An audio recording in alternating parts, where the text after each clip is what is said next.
не се ни трудам да вртам телефони да добивам информации. Прво се води истрага.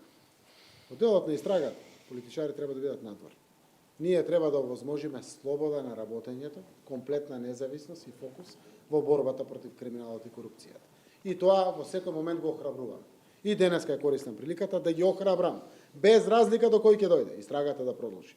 И секако должност е да заврши порано и да соопштат пред граѓаните. Затоа што секој одминат ден отвара нови моменти на лавирање, на дебата, на одредени дилеми и слично. Затоа истрагата треба да каже.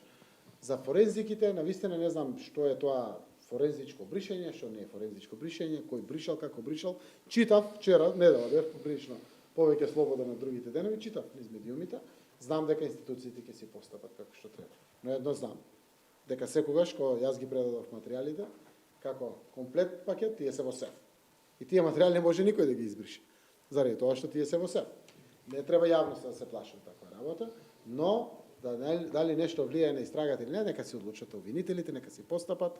Заев на вистина не му е местото таму да се меша, па дури и да биде тоа добронамерно. Мислам дека имаме добро фокусиран обвинителски систем и тие треба да го решат. Истовремено знам, заради тоа што веројатно и вие знаете, сите вработени во специјалното јавно обвинителство, од обвинителите до истражителите, до администрацијата сакаат да знаат која е нивната идеја. Тие се граѓани кои што честно служеа на Република Северна Македонија, тие се граѓани кои што одработија реално, кои што имаа храброст да се нафатат во одреден тежок период и нив државата треба да им обезбеди иднина, затоа што тоа е системот. Поединците се меливи, доаѓаат, заминуваат, сами одлучуваат да заминат, некој пат се разрешуваат или слично. Системот е државна добро и тоа треба да го зачуваме и да му дадеме иднина. Затоа е многу важно брзото ношење на законот за јавното обвинителство, во кое што се обезбедува иднината на специјалното јавно обвинителство.